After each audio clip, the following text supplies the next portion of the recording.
todos, ¿cómo estáis? Mi nombre es Juan Jesús Vallejo, soy periodista, escritor y el director del programa Noche de Misterio en Caracol Radio.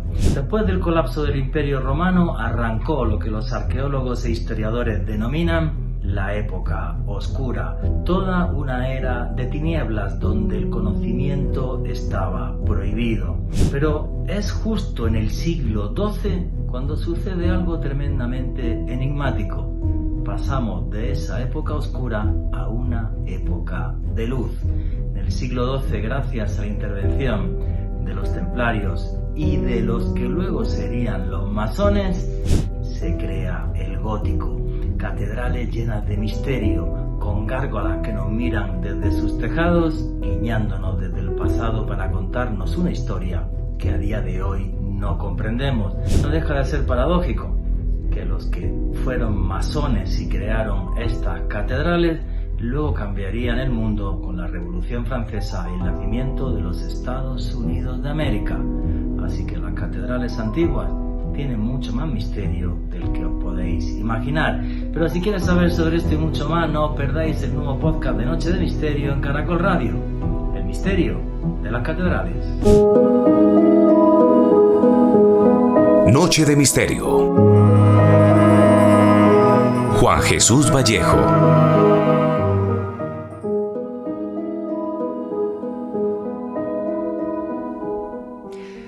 Cayó el Imperio Romano y toda Europa se sumió en la oscuridad, una oscuridad tenebrosa, ya que el conocimiento y la ciencia se hicieron total y absolutamente ausentes. Toda Europa adoraba y seguía a un Dios castigador.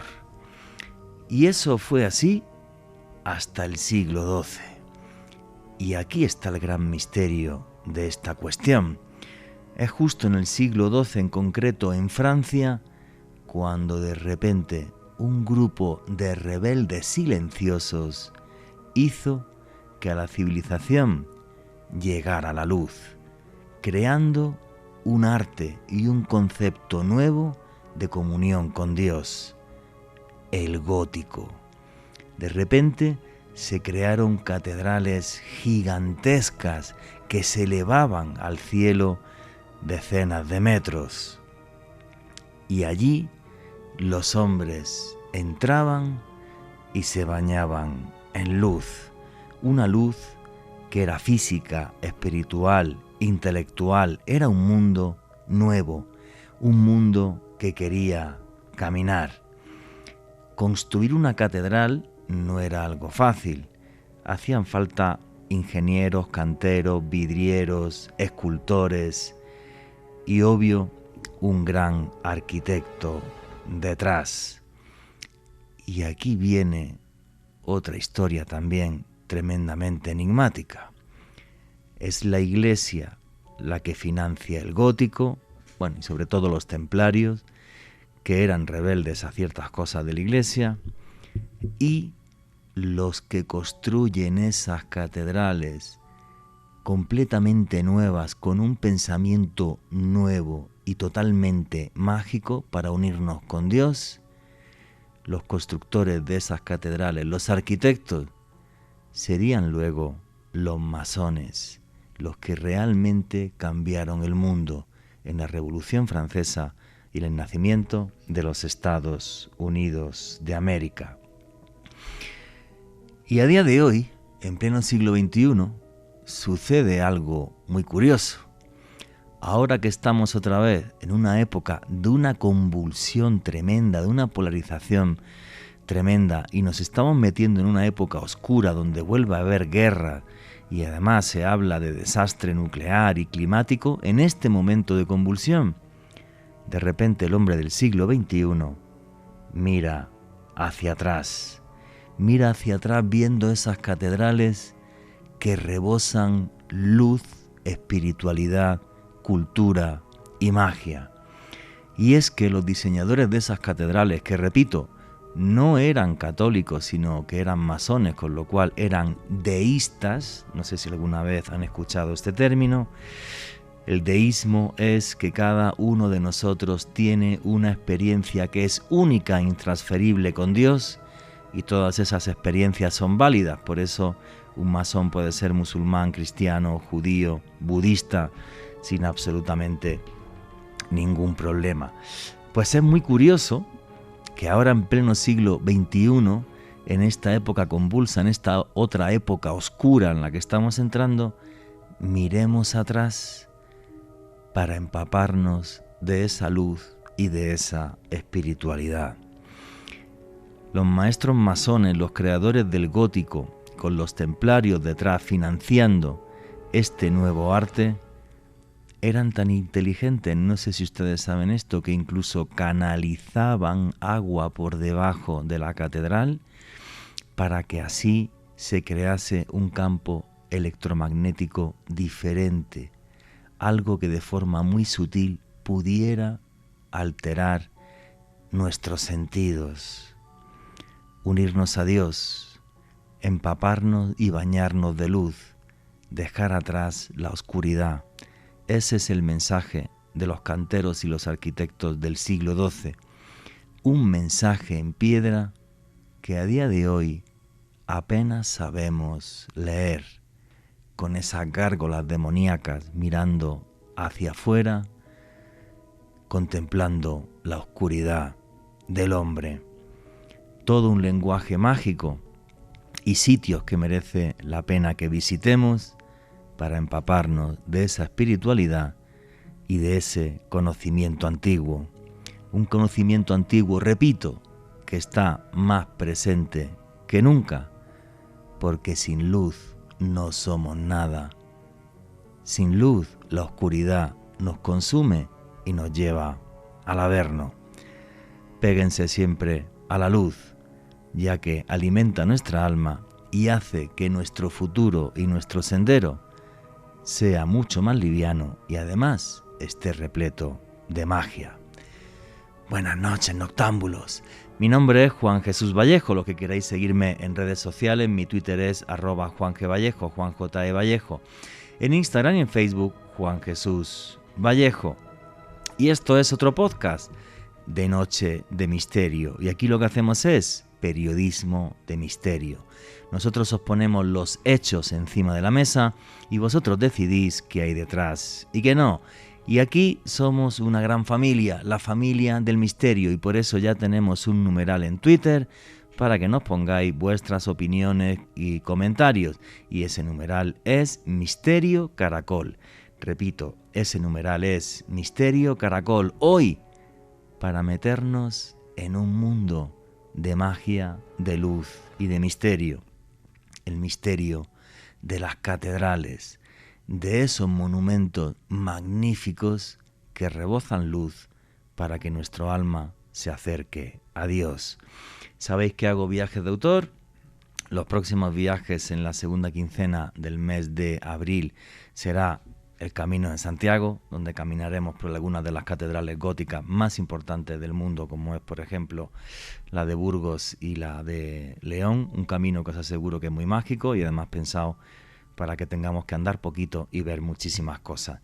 Y a finales de mayo, un viaje a Turquía, a caminar por la ruta de la seda y por infinidad de misterios. Toda la información de esos viajes la tenéis en www.viajesjuanjesusvallejo.com. Repito, toda la información de los viajes está en la página web www.viajesjuanjesusvallejo.com. Y arrancamos ya sin más dilación. Alejandro Bernal, amigo, compañero, ¿cómo estás? Muy bien, Juanje, un saludo para ti, también para todas las personas que en este momento sintonizan la señal en vivo de Caracol Radio y también para todos aquellos que acceden a este contenido a través del canal de YouTube de Caracol Radio. Hoy un tema que realmente me ha dejado sorprendido, Juanje, por la gran cantidad de simbolismo, la gran cantidad de historia detrás de las catedrales.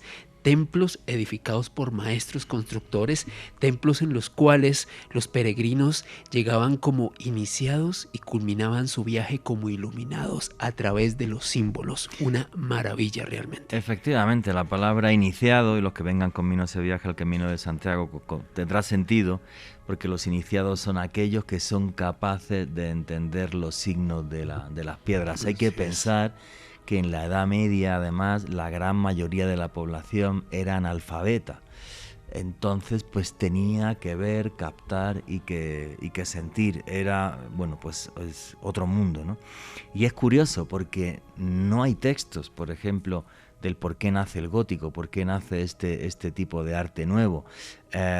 Hay algunas vidrieras, y esto es curioso, la gente que me acompaña ese viaje en la Catedral de León, se cambió alguna vidriera porque se rompió, no han sido capaces de imitar el color para que quede igual.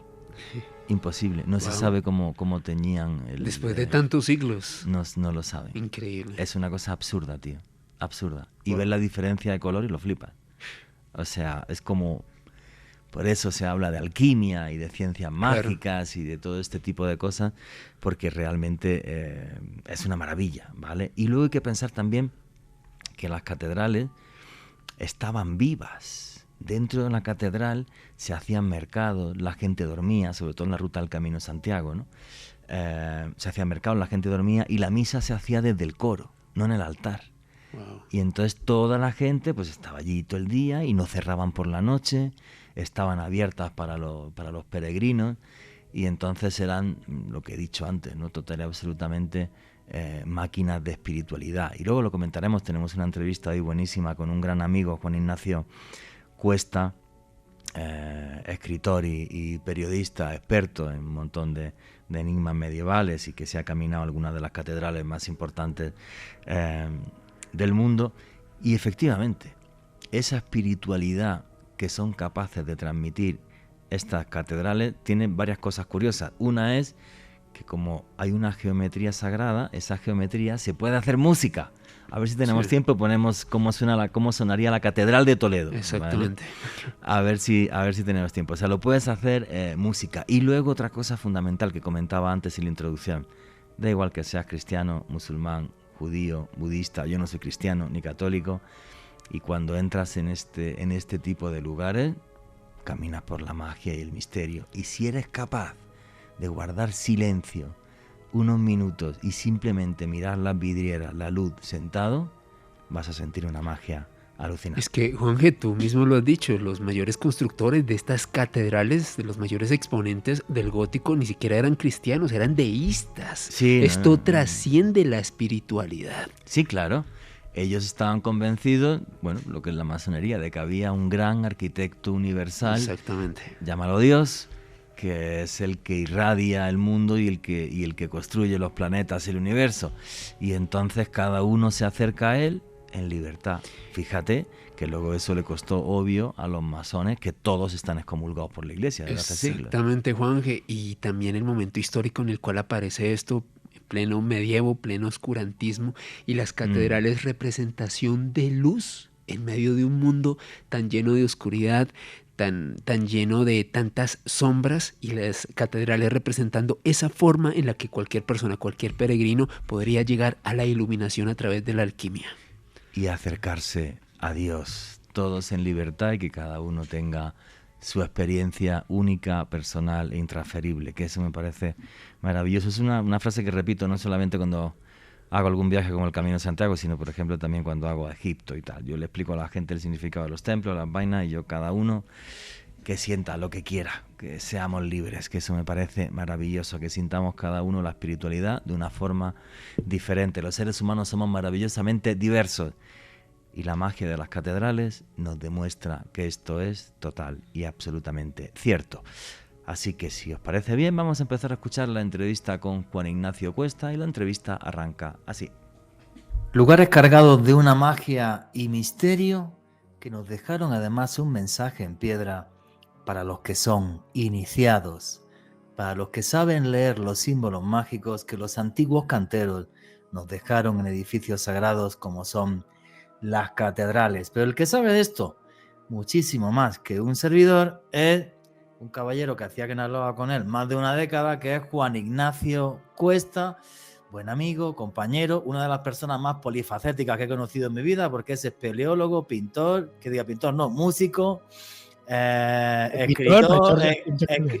escritor y sobre todo un buen amigo, que además él junto con más gente está en un podcast que se llama La Escóbula de la Bruja, lo podéis escuchar. La Brújula.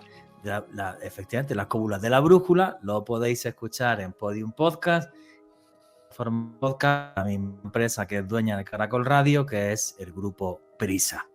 Y así arrancamos esta entrevista. Juan Ignacio Cuesta, te voy a hacer una pregunta que es la misma que hago a todas las personas que por primera vez están en Noche de Misterio.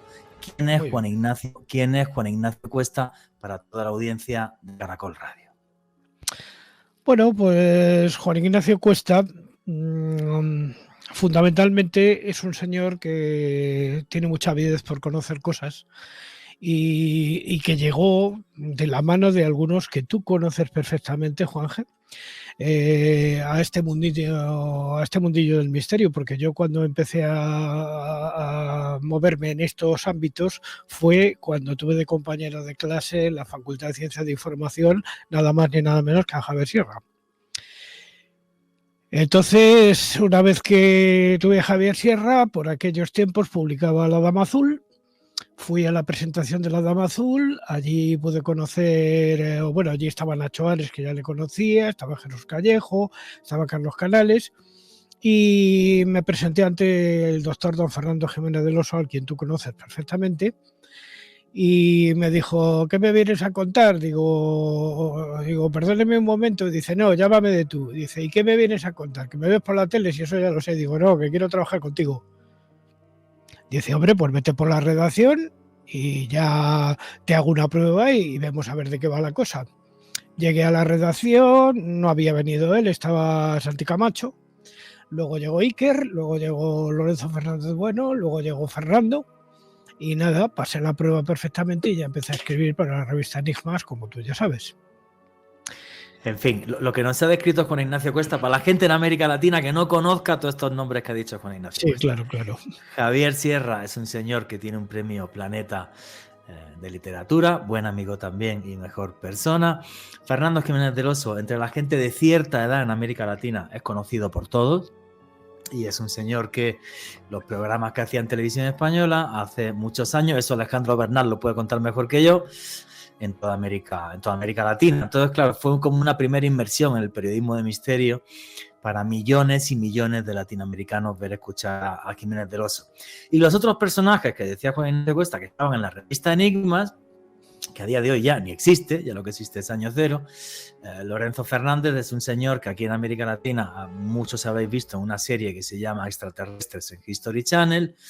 Iker Jiménez es una persona muy conocida en España porque dirige un programa que se llama Cuarto Milenio. Entonces, digamos que ese grupo de personas que pasaron por la revista Enigma, luego, en sus profesiones, digamos que han sido gente brillante. ¿Lo he dicho bien o no, Juan Ignacio? ¿Tú qué opinas? Sí, lo único que ya digo, una vez fallecido Fernando Jiménez del Oso, como tú ya sabes, y jubilado Enrique de Vicente, que trabaja con Iker Jiménez, pues todos fuimos tomando el relevo. Yo, por ejemplo, tengo a su hijo mayor en mi programa, que es Fernandito Jiménez López, al quien tú conoces perfectamente. También. Y le tenemos de colaborador y a muchísima otra gente pues que se han ido incorporando a estas tareas de alguna manera, pero todos con un denominador común. Todos teníamos un maestro que es el que nos introdujo a todos en el estudio de lo medieval, del gótico, del románico, de todas estas cosas, a quien quiero rendir ahora mismo pues un homenaje, porque quizá en América no fuera tan conocido, pero aquí lo fue muchísimo, que fue Juan García Atienza, el introductor de todos nosotros.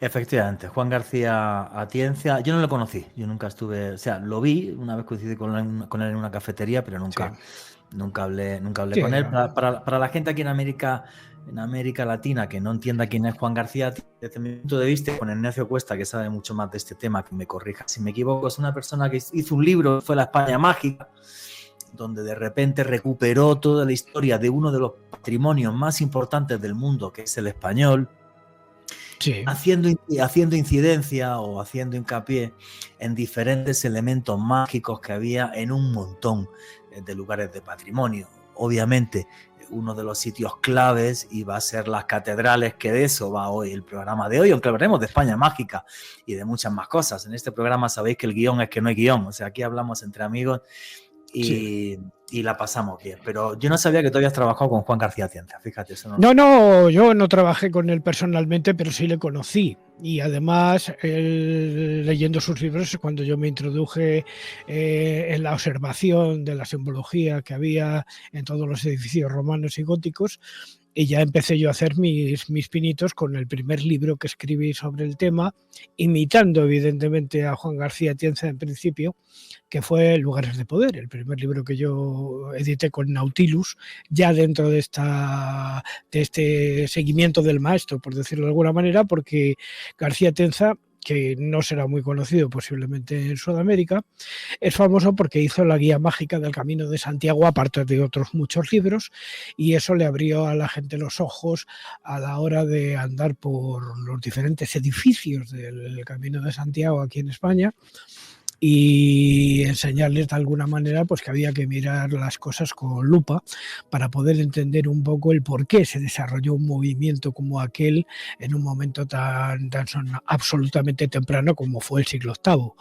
En el siglo VIII, como tú sabes perfectamente, a Alfonso II el Casto se le ocurrió la idea de que había que atraer gente para empujar de alguna manera a los musulmanes, no digo árabes, musulmanes que ya vivían en España y que estaban en la parte sur, en la parte de Andalucía. Como tú sabes, se había instaurado el califato de Córdoba ya no voy a ir al 711, sino ya Abderramán I, Abderramán II, III, etcétera. Entonces, como subían hacia arriba rápidamente todos estos musulmanes, pues Alfonso II el Casto de Asturias decidió que había que poner una línea en el Duero por el que estuvieran los cristianos para evitar que los musulmanes subieran hacia el norte.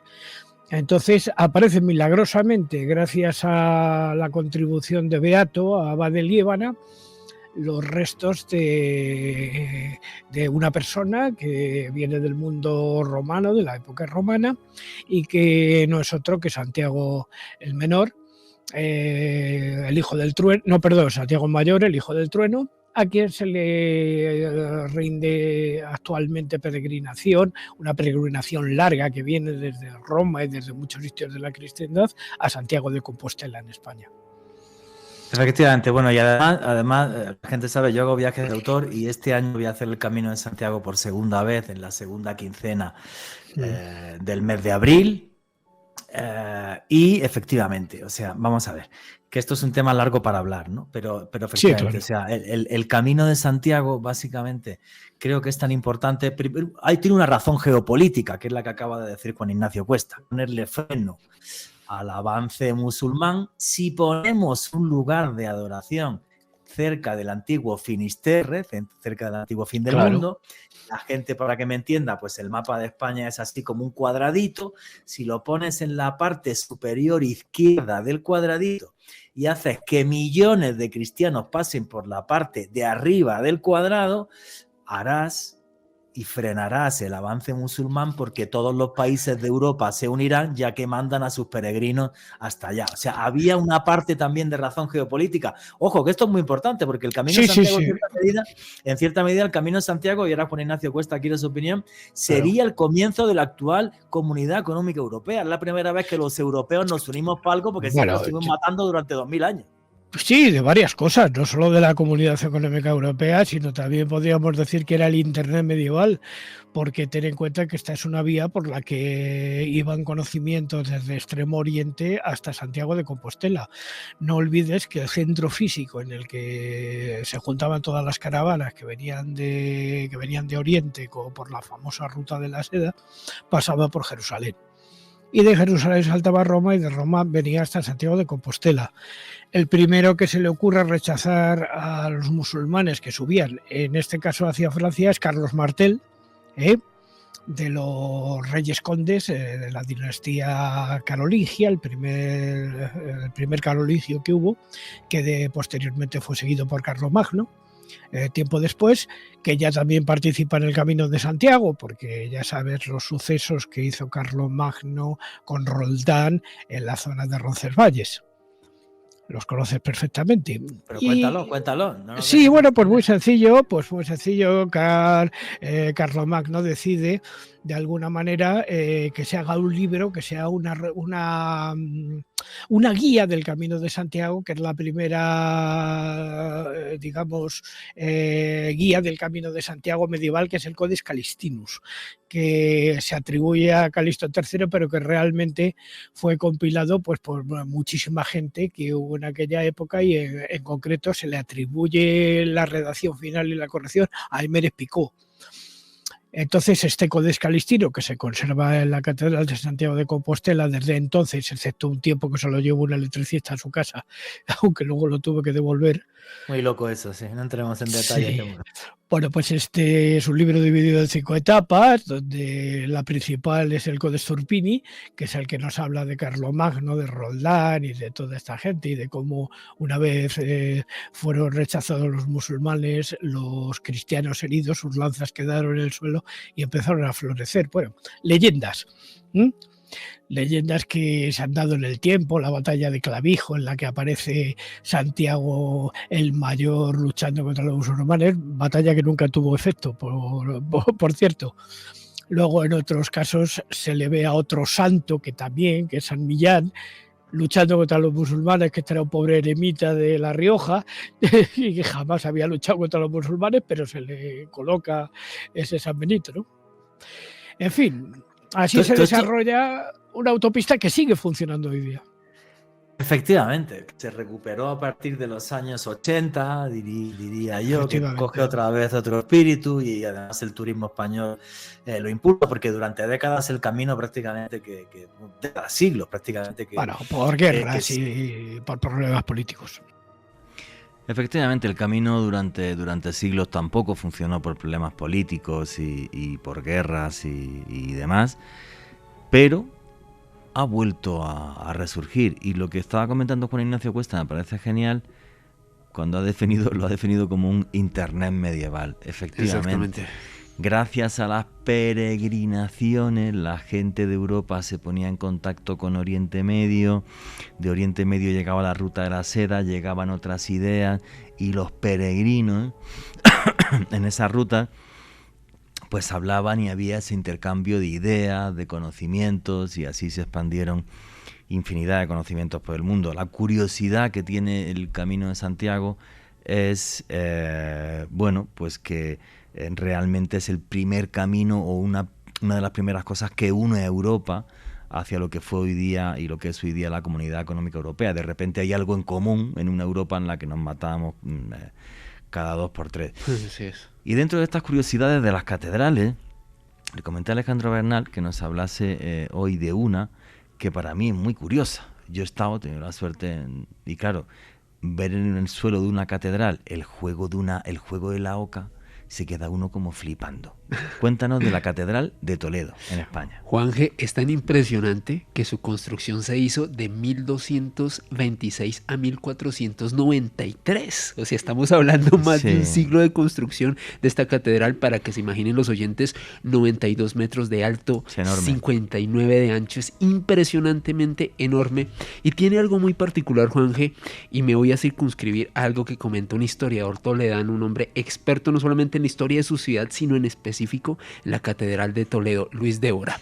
Débora ha estudiado la iglesia de Toledo y ha establecido una relación muy particular entre el juego de la oca, su representación dentro de la iglesia, como dentro de este gran templo hay una serie de casillas que representarían ese viaje del peregrino, esas casillas que dentro del juego de la oca, también para contextualizar a los oyentes que no sean españoles y no sepan qué es el juego de la oca, básicamente un juego que tiene unas casillas de la 1 a la 63, casillas dispuestas en forma de caracol, que unas vas saltando, otras te castigan, como la vida misma. Exactamente, y gana el que primero llegue a la casilla 63. Correcto. En el caso de la representación de este juego de la oca dentro de la Catedral de Toledo, lo que dice Luis Débora y otros expertos es que claramente el peregrino al recorrerlo tendría que estar representando lo que sería ese juego de la oca para intentar llegar a la iluminación, a esa casilla 63, a ese centro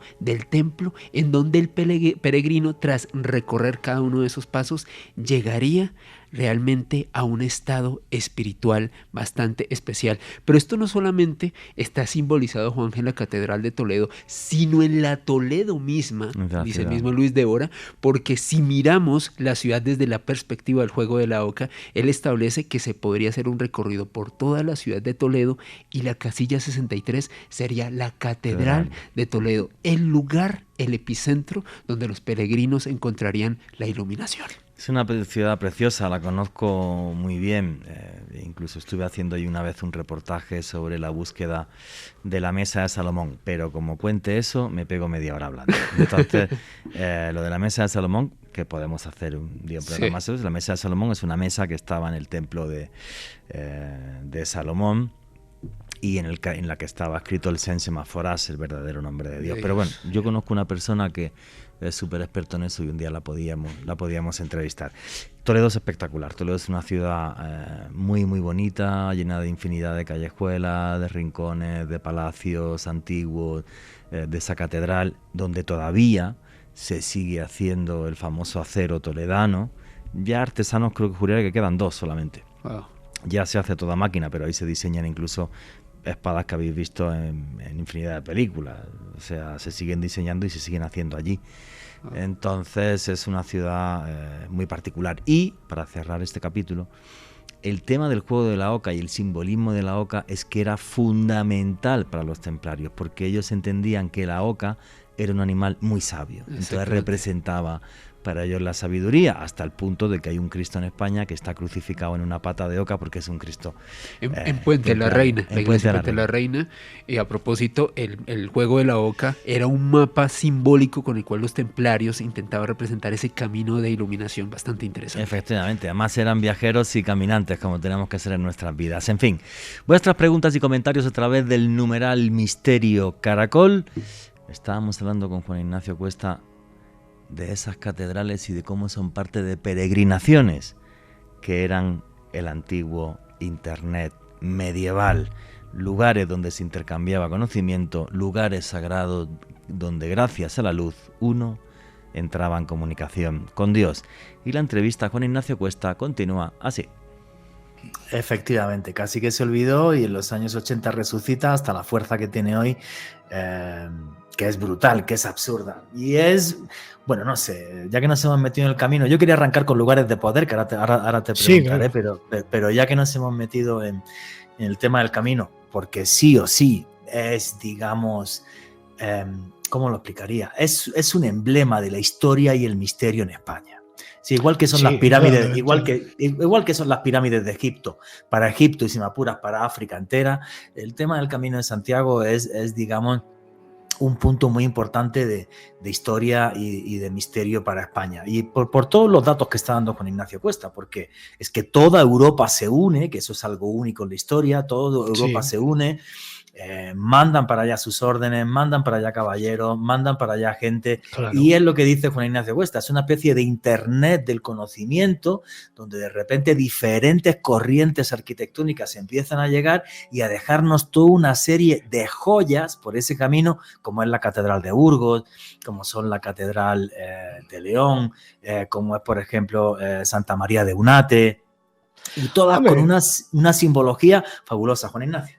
Sí, porque lo que se llenó fundamentalmente entre Jerusalén y Santiago de Compostela fue la creación de un montón de órdenes de monjes soldados que en distintas etapas fueron creando grupos de presión en contra del Islam, por decirlo de alguna manera, o para oponerse al Islam, aunque también es cierto que al principio con cierta tolerancia.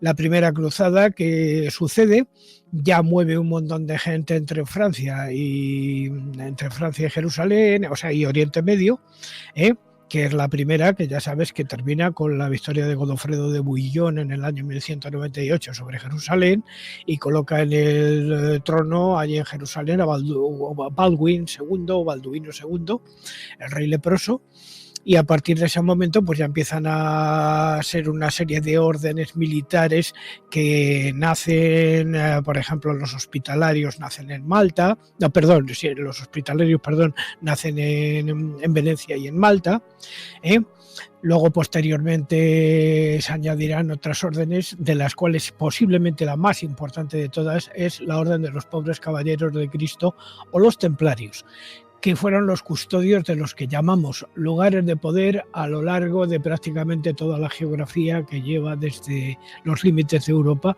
hasta Medio Oriente. Que es una orden que tiene una cantidad de misterios brutales. Pero vamos a ver, porque vamos a centrarnos, para que la gente entienda esto. Lo primero, ¿por qué se le da tanta importancia a todas estas catedrales? ¿Por qué son mágicas? Vemos esas gárgolas, de repente estamos en otro mundo. Hay que decir, sobre todo para la gente aquí en América Latina, muchos que me estáis escuchando habréis viajado a Europa, otros no.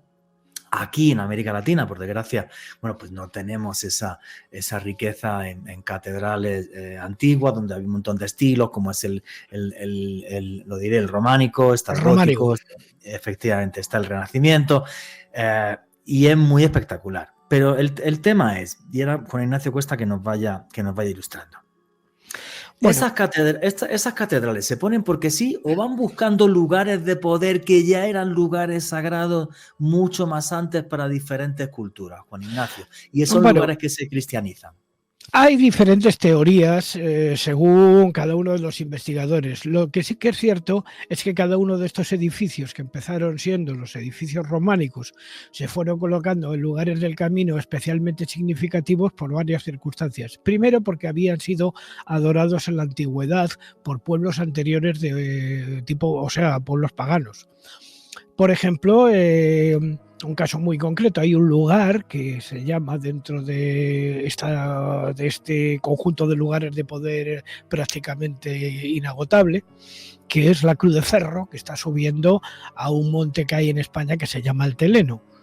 Sí. Pues en esa Cruz de Ferro, la costumbre que tienen incluso hoy día los peregrinos es llevar una piedra que llevan de Roncesvalles para echarla en una especie de palo y se va montando un majano, o sea, que es un amontonamiento de piedras que van dejando los peregrinos. Bueno, pues esta costumbre ya se hacía en tiempos de la invasión romana en España, y la Cruz de Ferro de hoy día estaba dedicada al dios Mercurio. Entonces se entregaba lo que se llamaba el óvulo, que era el pago que había que dar por recibir los beneficios espirituales de los dioses de la antigüedad anteriores al cristianismo. Luego esto es heredado de alguna manera por unos y por otros, de tal manera que al final pues se crea esta vía extraordinaria que tiene miles y miles y miles de kilómetros y por la que circula la ciencia, el conocimiento, la medicina, todo, prácticamente todo circula por ahí.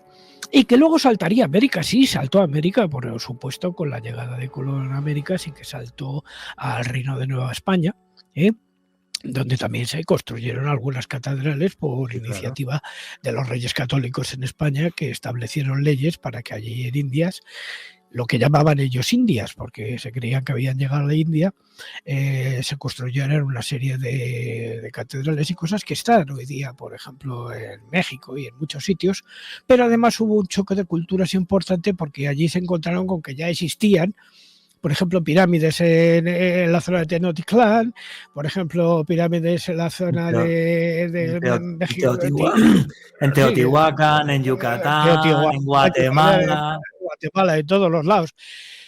De tal forma que llega uno a sospechar en un momento dado, que es donde está el misterio, que realmente alguien había llegado a América antes que Colón y ya había empezado de alguna manera, digamos, el contacto con todos estos pueblos que estaban por allí anteriormente. Y se dice que muy posiblemente pues algún templario despistado que había pasado por Canarias, pues había llegado a las costas de América, y lo que hemos llamado América, entonces no se llamaba América, por supuesto, porque América se refiere a un cartógrafo que se llamó Américo Vespucio. Correcto. Américo Vespucci. Pero en fin, lo que sí que es cierto es que hubo un contacto alrededor del Atlántico que antes no existía. Sí, eso es cierto. O sea, de repente, que esto es un tema muy polémico acá, no tengo una polémica hoy, pero el tema de la llegada de los españoles y la conquista española, porque fue una conquista no solamente española, portuguesa, española y Pedro Álvarez francesa, Cabral. francesa, británica, holandesa también. Sí, Pedro Álvarez Cabral, por ejemplo, por un fallo del Tratado de Tordesillas, llegó a Brasil y tomó posesión de Brasil. Sí. Claro, entonces, y este era portugués, o sea. Sí, no, efectivamente. La conquista son estos 4 países fundamentales las que lo hacen, pero sí es verdad que gracias a Cristóbal Colón, América de repente estuvo en el mapa global y antes no estaba en el mapa.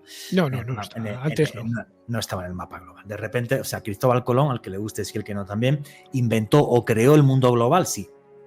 Ahora, tú sabes perfectamente que algo se cocía en el ambiente porque un almirante turco de nombre Piri Reis ya había dibujado una carta de navegación que contemplaba incluso el Antártico. Aparentemente. Contemplaba la Antártida, la península de Moz, para ser exacto, está cartografiada de la Antártida, y además hasta la fauna del río Amazonas aparece en la cartografía. O sea, sí, porque aparece un bicharraco horrible que dice, no, es que estos son los flemias, que son unos seres horribles que tienen la boca en el estómago y te comen. Bueno, sí. Eso era lo que ellos pensaron cuando vieron un orangután por primera vez. No, o sea, vamos a ver, o sea, el tema es que ese mapa nos demostraría que realmente el conocimiento de que América estaba acá era muy anterior. Pero centrémonos en esos lugares de poder, y ya que nos hemos puesto con el Camino de Santiago, en ese recorrido, Juan Ignacio Cuesta ha descrito perfectamente esto de la Cruz de Ferro. Yo estuve hace 2 años allá, es muy bonito porque a día de hoy cuando pasan los peregrinos y tiran la piedra, pues esa piedra lo que simboliza es las cosas malas que quieres dejar atrás en tu vida antes de renovarte cuando llegas a Santiago, hasta la Plaza del Obradoiro, que es un lugar tremendamente espectacular. Pero esto tiene que ver también, Juan Ignacio, te quería preguntar esto, ya que nos hemos metido ahí y estamos hablando de lugares sagrados, tendría que ver también con el templo romano que había en Finisterre, el Ara Solis. Templo, por supuesto. Claro, un templo que simbolizaba además cuando se iba el sol y volvía a renacer. O sea, ese sentido de renacimiento que hay en el Camino de Santiago lo tenían los romanos ya hace 2000 años. Claro, es que en ese sentido, date cuenta una cosa, el primero que llega al Finisterre y hace un templo a Júpiter es Julio César. Es el primero que llegaría a través del camino que le llaman Camino Calisianus. Entonces, este llegaría a Finisterre, que es el lugar donde se mete el sol, que luego renacerá por detrás, justamente por la parte del este, al día siguiente, que también conecta un poco de alguna manera con la cultura egipcia, que tenía una concepción también muy parecida de lo que es la muerte y el renacimiento a través del sol. No olvidemos que Amenofis IV, Akenatón, el faraón hereje, por decirlo de alguna manera, estableció un único culto, que es Ra, que era el sol, en un momento dado en Egipto. O sea que hay una especie de intercambio de conocimientos que va de un sitio a otro. No olvidemos que, por ejemplo, el que posiblemente esté enterrado en Santiago de Compostela, según algunos autores, en concreto el fallecido Sánchez Dragó, no sería exactamente el apóstol Santiago, sino un obispo medio celtíbero, que fue segundo obispo de Ávila y que se llamó Prisciliano, y que se le consideró un hereje y fue ejecutado en Tréveris durante el gobierno de Ataulfo. Bueno, Prisciliano, que es un personaje fundamental en la historia de la Iglesia por varias cosas. Primero, porque es la primera víctima de la Iglesia. Es la primera vez en la historia que la Iglesia dice: a este señor se le corta la cabeza en juicio sumario. Se acabó. Primera vez en la historia. Luego el tipo hacía que las mujeres dieran misa. Sí. Quería que la Iglesia fuera pobre. Le enseñaban a la gente la liturgia y todo a través siempre de cánticos y de danza. Y parece que todo eso molestó a la Iglesia. Yo creo que lo que más le molestó fue lo de las mujeres y lo del hecho de que fueran pobres. Eso es como que no les gustó para nada. Bueno, tú sabes que al principio, en la Alta Edad Media, los conventos estaban formados por hombres y mujeres. y luego al final esto, a partir de San Silvestre, se suprimió y se separó a ambos sexos en conventos completamente distintos. Pero lo que nos importa de esto fundamentalmente es que estos edificios que se crearon alrededor de esta y otras rutas y en otros lugares, porque estamos hablando de un camino, pero es un camino de caminos, son muchísimos caminos los que confluyen en todo esto, fueron creando una serie de edificios religiosos donde refugiarse, donde hacer sus ritos, y que eran utilizados para todo tipo de cosas, incluso para hacer teatro, que son primero los monasterios y luego las catedrales. Y todos están construidos invariablemente sobre lugares que eran ya cruces de caminos y reconocidos como sagrados desde la antigüedad. ¿De qué manera? Pues muy fácil. Los antiguos, para considerar que un lugar era sagrado o no, no tenían nada más que fijarse dónde iba a dormir el ganado. Entonces, donde el ganado estaba a gusto y dormía en paz y no sentía miedo y pasaba la noche y tenía pasto y agua, decían: este es un lugar sagrado porque aquí habita un dios, un numen, el genius loci del lugar. Y ahí, posteriormente, se construye un santuario o una catedral. Un ejemplo, por ejemplo. Y una ciudad, es que lo que está diciendo Juan Ignacio Cuesta es precioso. Sí, ciudades. Hace precioso. Disculpa que te corté. Un ejemplo, por ejemplo, muy sencillo. Para quien no conozca España, diré que esto está en una provincia que creo que en América es bien conocida, que es la provincia de Cáceres. Bueno, pues en Cáceres hay un lugar que se llama Alcuéscar, donde hay una iglesia que se llama de Santa Lucía del Trampal. El nombre cristiano, pero realmente todas las piedras eran de un altar dedicado por los betones, un pueblo celtibérico, a la diosa Ataecina. O sea, que pasó de ser pagano a ser cristiano en cosa de años, porque las cosas son así. Y es que además no había otra forma de cristianizar la gente. No las podías cristianizar cortando cabezas per se. Tenías que hacerlo de buen rollo, con una sonrisa y diciendo: bueno, pues respetemos tus antiguos dioses, pero el mío es mejor, hasta que se te olviden los antiguos. Aunque nos siguen quedando tradiciones y cosas nunca se ha podido evitar, a pesar del decreto que hizo San Dumio de Braga en Portugal, de la prohibición de los veneratores lapidum, o sea, de los que adoraban a las piedras que venían del mundo celtibérico. La gente ha seguido adorando estos sitios y van, de alguna manera, creando una iconografía que tiene que ver con estos lugares. Por ejemplo, lugar de peregrinación en España muy conocido por todo el mundo entero, creo, Montserrat. Sí. Lugar de poder por encima de cualquiera en medio de Cataluña. Sí. Y yo creo que Montserrat es de esos sitios que la gente pues anhela poder ir alguna vez. Yo he estado y desde luego el lugar es absolutamente espectacular. Oye, vamos a seguir metiéndonos en esos lugares sagrados, en esa evolución de esas catedrales y de esos sitios. Y creo, y ahora sí te voy a preguntar, que hay un momento que es clave. Y tú me corriges si lo que voy a decir es más cierto, menos cierto y demás. Empiezan a hacerse catedrales con un famoso estilo, o sea, cuando hay una cierta tecnología para hacer edificios de piedra de una cierta altura y demás, y se hacen catedrales de estilo románico, donde además entraba muy poquita luz, había una visión, digamos, de un dios castigador, que tú tenías que llegar allí cuidadito y asustado porque la oscuridad es muy chunga.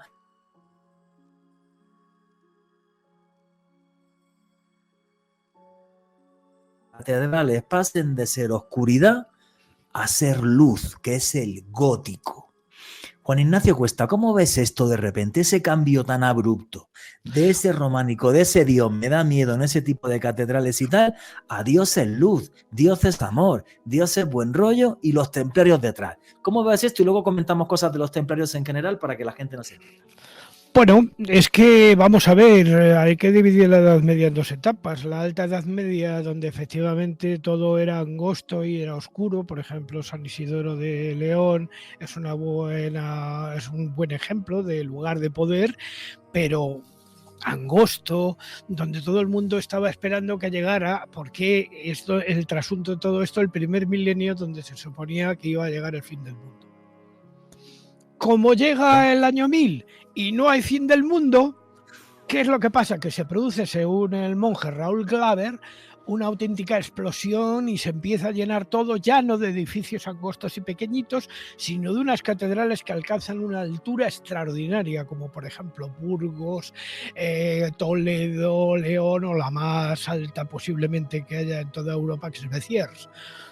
Colonia, la más alta del mundo. La más alta del mundo es Colonia, en Alemania. Sí, pero bueno, todos más o menos van a la zaga, porque Sí. por ejemplo la Giralda de Sevilla también tiene una cierta altura. Sí, ¿Eh? mucha. ¿Entiendes? Y luego, pues claro, lógicamente, con la llegada de los españoles a América, pues allí también se construyen catedrales. Bueno, pero ya no en estos estilos que estábamos hablando. Sí que es verdad que coincide la aparición de las grandes catedrales en Europa con la aparición de la Orden del Temple. ¿Por qué? Porque al auspicio de la Orden del Temple y supuestamente pagado por ellos, vinieron una cosa que se llamaban los maestros canteros, que venían de alguna manera a ser los herederos de los Collegia Fabrorum Romanos.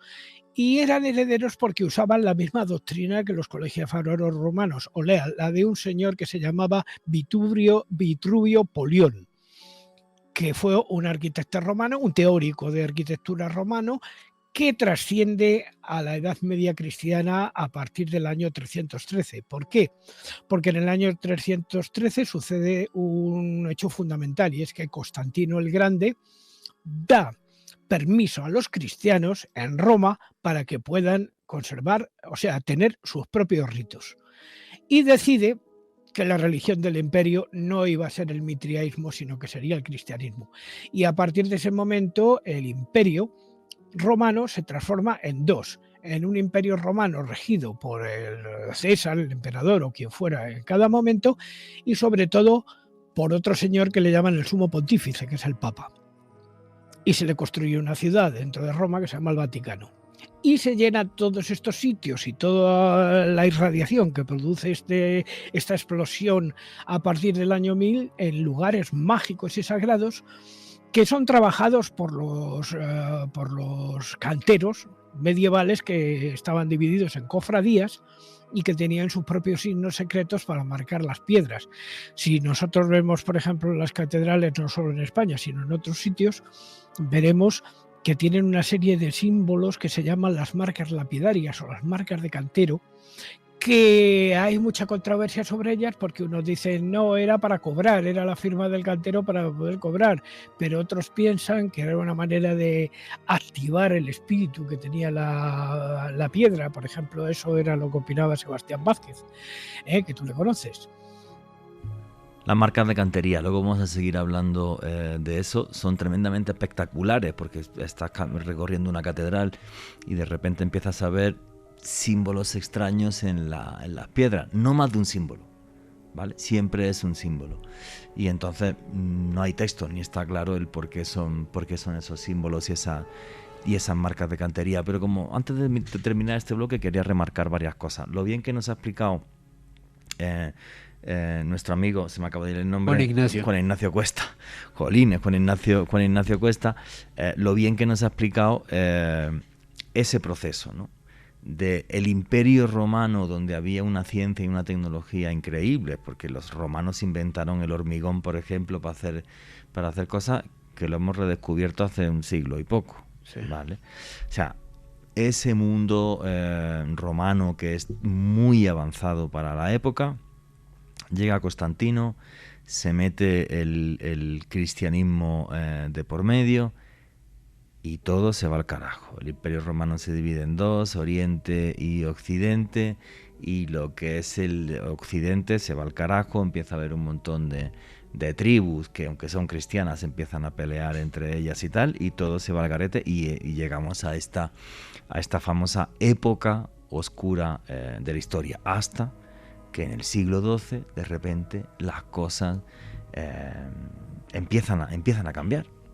Y repito, lo más curioso y lo más extraño de todo esto es que no hay texto de ese proceso, de cómo surge esto y demás.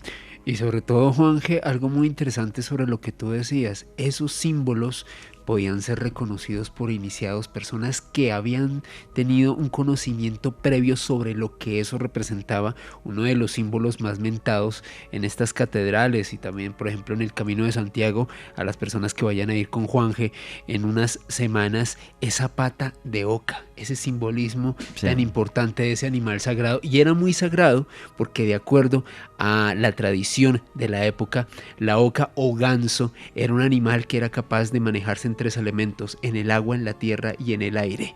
Y aparte de eso tenía un carácter protector también de las casas, era un animal muy especial, y esa marca especial de pata de oca, hablando también del Cristo que aparecía en esta catedral dentro del Camino de Santiago, es muy importante. Uno de los símbolos a la hora de hablar sobre catedrales, hay que tener en cuenta que los templarios y los maestros constructores se comunicaban a través de símbolos, y de esa manera las personas que eran iniciadas las podían interpretar.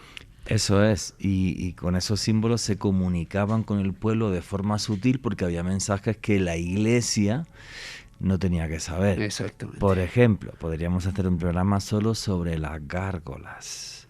O sea, esos animales demoníacos grotescos que están en lo alto de las catedrales, que muchos de ellos simplemente adornaban, digamos, el sistema de desagüe, otros no estaban con ninguna función de desagüe.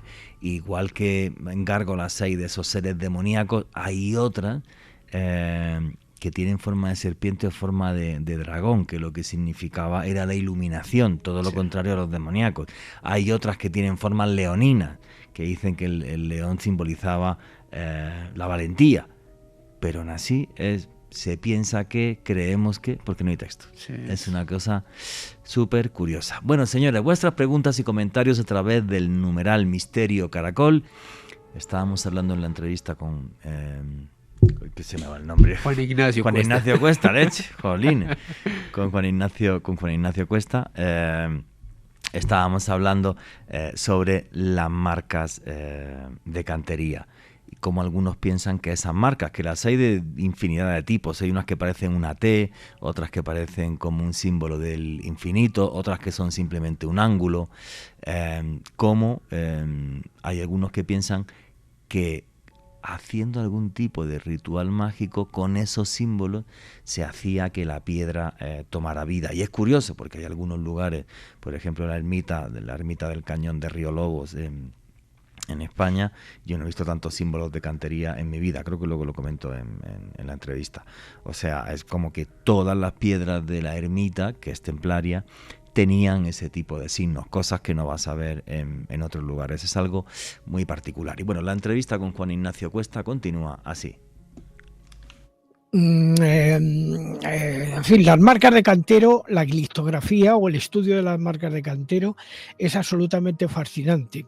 Y quizá el lugar de poder más importante en toda la península ibérica y conocido en el mundo entero, posiblemente por su abundancia en estas marcas de cantero misteriosas, es un lugar que todos lo conocen como la iglesia de San Bartolomé de Río Lobos, que esta sí que es de filiación absolutamente templaria, cerca de un pueblo español que se llama el Burgo de Osma, en medio de la provincia de Soria. Lugar que ha visitado mucha gente, por cierto. Sí, el Burgo de Osma es precioso. Bueno, la ermita del Río Lobos. A ver, quiero comentar varias cosas y comentar varios recuerdos que viví junto a Juan Ignacio Cuesta, que yo creo que también se de esto, Juan Ignacio Cuesta. Lo primero, lo de las marcas de cantero. Es muy extraño que tú vas a esas catedrales o edificios más pequeños, no es una catedral, la ermita del Río Lobos en Soria, y de repente ves, que es una cosa muy extraña, ves en las piedras un montón de marcas diferentes. Puede ser una como una S, otra como el símbolo del infinito, una como una X, o sea, un montón. Entonces hay gente que dice, no, eso eran los canteros que estaban allí picando piedra y entonces le pongo una X y esta piedra es mía y luego me la paga. Me parece una estupidez ese tipo de explicación. ¿Por qué? ¿Por qué las marcas solo están para afuera? O casi todas están para afuera. Cosa que no es comprensible y tal, porque unas piedras llevan marca y otras no. ¿Por qué de repente una iglesia pequeña tiene 800 marcas de cantero y una catedral tiene muchas menos? O sea, es algo muy raro, muy, muy raro. Entonces me está viendo en la mente varias cosas. Fijaros lo mágico que es esto. A mí Juan Ignacio Cuesta, hace muchísimos años, me llevó, juraría que es la provincia de Guadalajara, donde hay un monasterio abandonado Bonaval. y demás. Bonaval, con una cantidad de marcas de cantero que a mí me impresionó tanto, y esto no lo sabe Juan Ignacio Cuesta, me impresionó tanto que luego escribí un cortometraje, que luego se llegó a filmar, pero hasta escribí un cortometraje de lo que me impresionó el sitio. Y luego tuve la suerte de ir junto a Juan Ignacio Cuesta, que me imagino que se acuerda de esto, hasta la iglesia de la Veracruz en Segovia para hacer un reportaje para el programa Cuarto Milenio. Efectivamente. Juan Ignacio Cuesta me llevó hasta ese lugar, hasta la iglesia de la Veracruz en Segovia, porque es una iglesia total y absolutamente templaria. Y entonces es una iglesia que es una locura, porque yo recuerdo varias cosas que me pasaron aquel día con Juan Ignacio Cuesta. Fíjate que si no hacemos este programa, casi lo tenía olvidado. Y entonces resulta que en medio de la iglesia, tú entras a la iglesia y en la parte de la izquierda, ¿vale?, hay un edículo, para que la gente entienda qué es un edículo. Un edículo es una torre que sale de una palmera de la iglesia, eso es una palmera, sale de allí. Entonces yo me acuerdo que entré a ese edículo con Juan Ignacio Cuesta, arriba en el edículo había un montón de sillas, obvio, se hacían rituales. En la parte de arriba del edículo, muy raro, había como una pequeña cueva, o sea que se abría una puerta y tal, para hacer algún ritual que desconocemos cuál era. Y yo recuerdo a Juan Ignacio Cuesta Millán que cogió un péndulo que llevaba, se puso en medio del edículo y me dijo: mira, Juanje, y el péndulo empezó a moverse a una velocidad que yo lo flipé. Sí. Y me dijo Juan Ignacio: no, pero cógelo tú. Y lo cogí yo y el péndulo, bueno, a mí eso me impresionó a un nivel absurdo, porque dije: señores, yo no sé el resto, pero los templarios entendían que es esto de las corrientes telúricas, que el electromagnetismo de la Tierra no circula de una misma forma por todos los sitios, que es una especie de red. O sea, a mí eso me impresionó una bestialidad.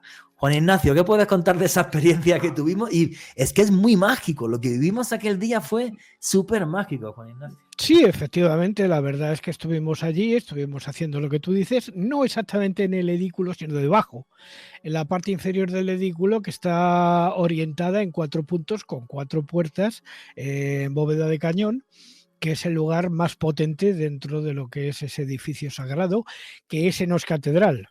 No es catedral, es simplemente una iglesia que ha habido mucha controversia si había sido construida o no por los templarios, porque realmente hoy día pertenece a la Orden de Malta, a la Orden de Rodas y Malta, a la Sagrada Orden de Rodas y Malta.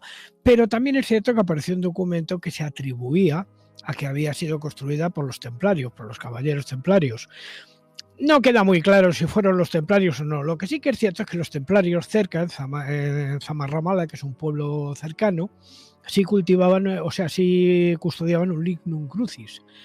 Y que posiblemente lo que se llamaba entonces como donación per cambio, o sea, dicho en latín, por traducirlo y no decirlo en latín, pues sí que seguramente que los templarios participaron de alguna manera en el diseño de este edificio tan singular, que es una réplica prácticamente del Santo Sepulcro de Jerusalén.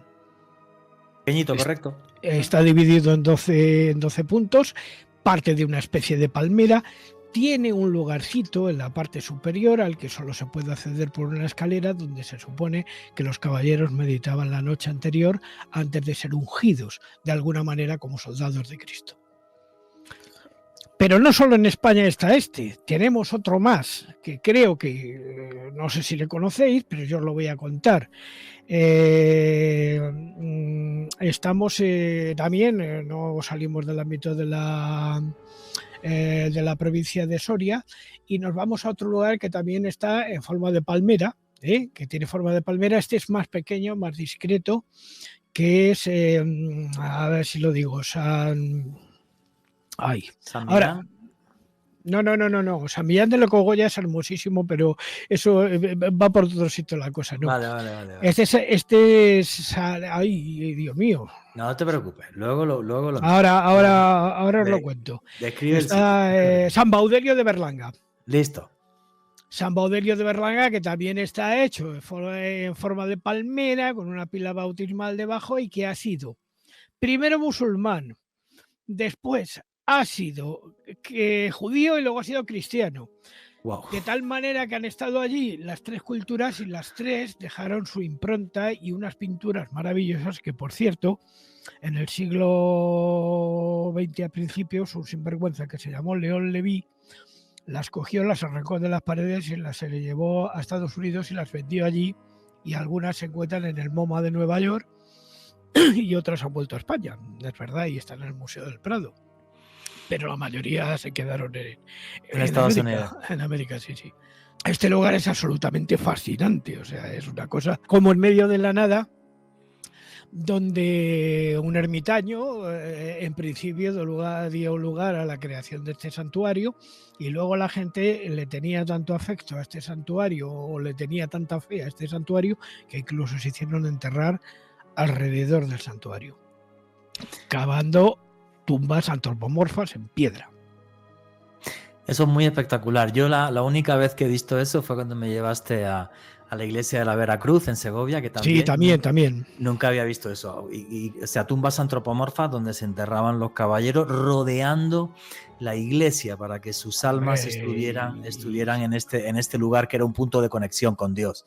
Y el otro lugar en España donde se da el mismo fenómeno es en el Priorato de San Frutos del Duratón, que creo que también conoces. No, ahí no he estado. Está rodeado de tumbas también y está dedicado al patrón de la provincia de Segovia en España, que es San Frutos, y a sus hermanos, algunos, Antonio y Valentina, que vivían junto a él, eran eremitas visigodos. Yo lo que quería comentar es eso, o sea, el vivir la magia de estos lugares, que es lo que espero hacer otra vez en la segunda quincena del mes de marzo, haciendo el Camino de Santiago, no, del mes de abril, perdón, del mes de abril, plena primavera.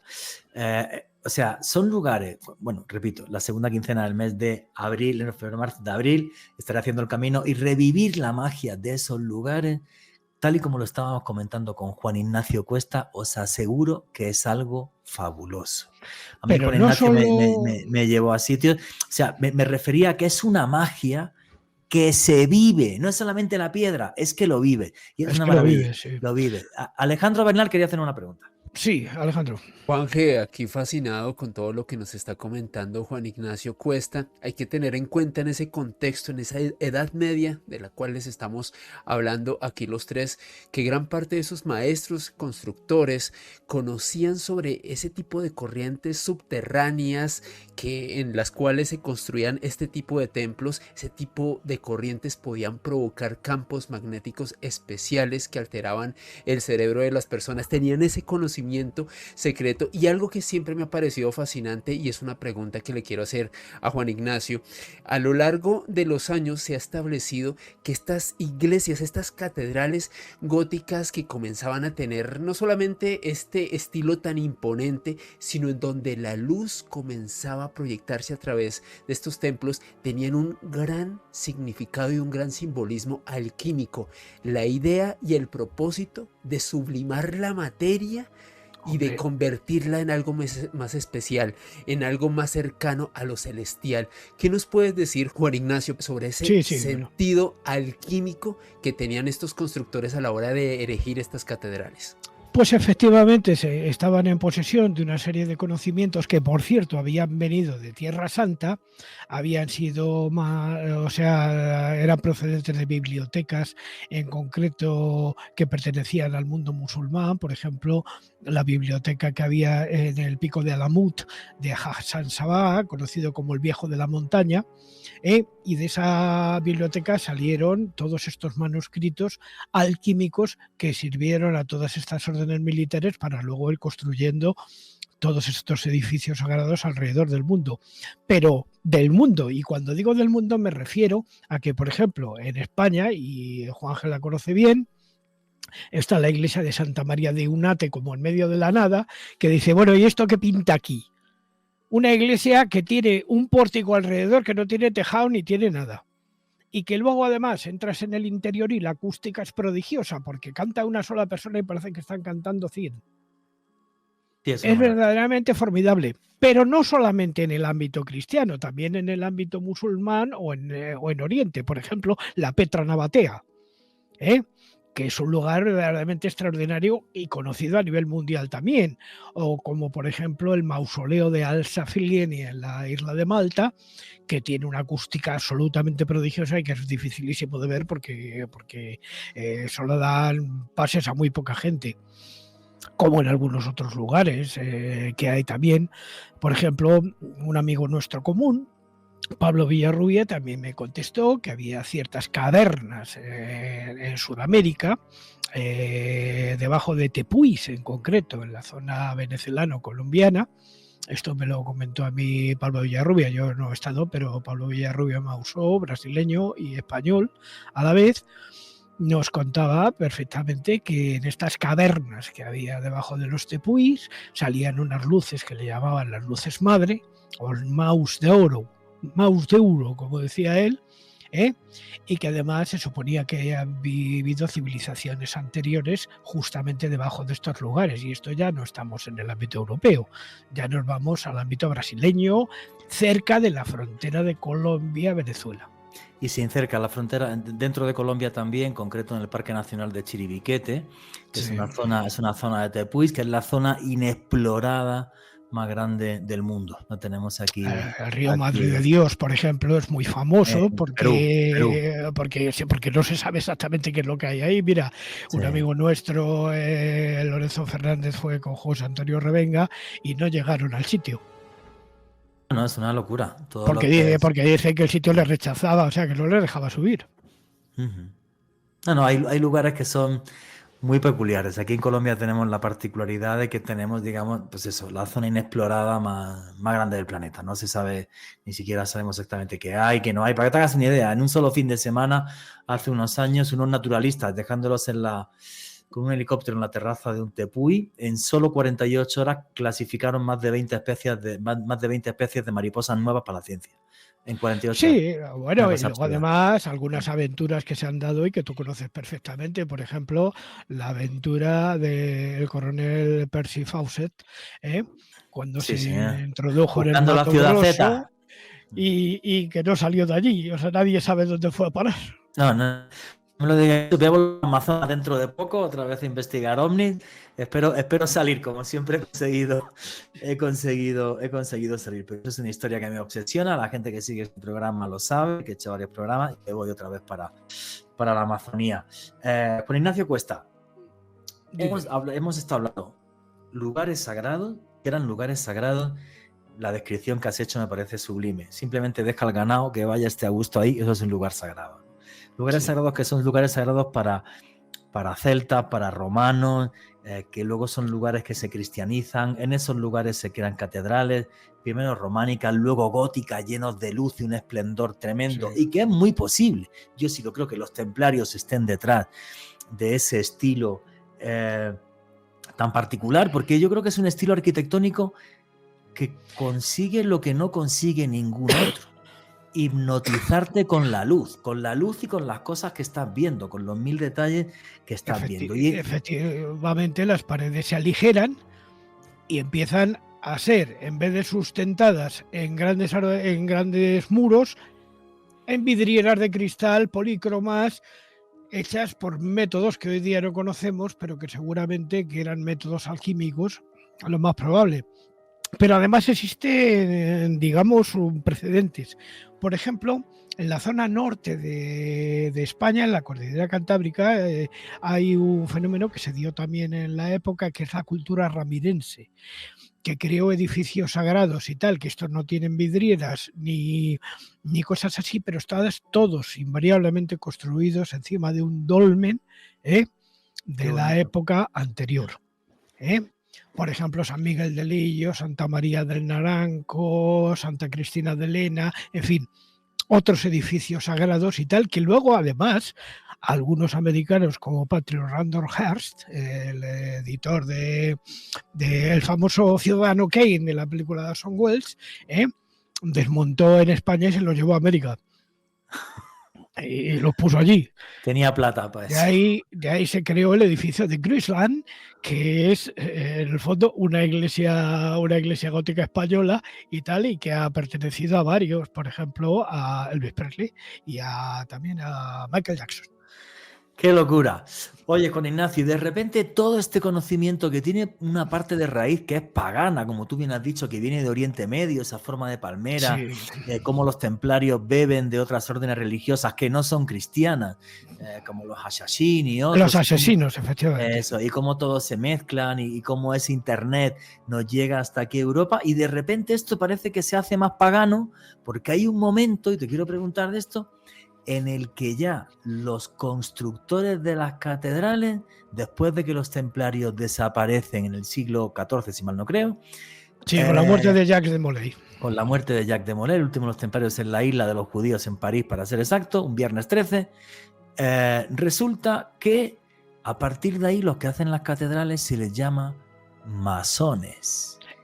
No, bueno, primero no se les llamó masones, primero se les llama Freemasons, que digamos hacen su primer edificio en la Catedral de Notre Dame de París, que son los Freemasons, o sea, los albañiles libres, traducido del francés.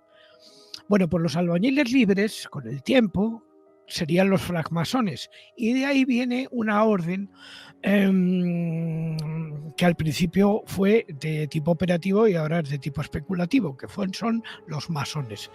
Y los masones, que son los que creen que existe un gran arquitecto del universo en el cual se fijan para construir grandes edificios que son un prodigio verdadero de una ingeniería que no se sabe ni quién se la enseñó. Por ejemplo, la iglesia de la Santa Espina en París es toda de cristal. Toda de cristal, con cerca de 100 metros de alta, donde se conserva, según dice la tradición, varias espinas de la corona de espinas de Jesús de Nazaret. Ok. Sí, que la hizo San Luis de Francia.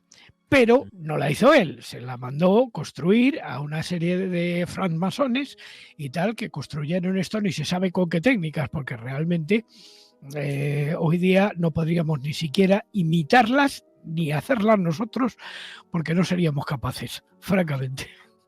Es que, claro, de repente esto se paganiza, o sea, de repente la gente que hace las catedrales tiene una... Es que esto, fíjate, es que esto es la leche. A ver, la gente que hace las catedrales, que son los edificios católicos más importantes, no es católica.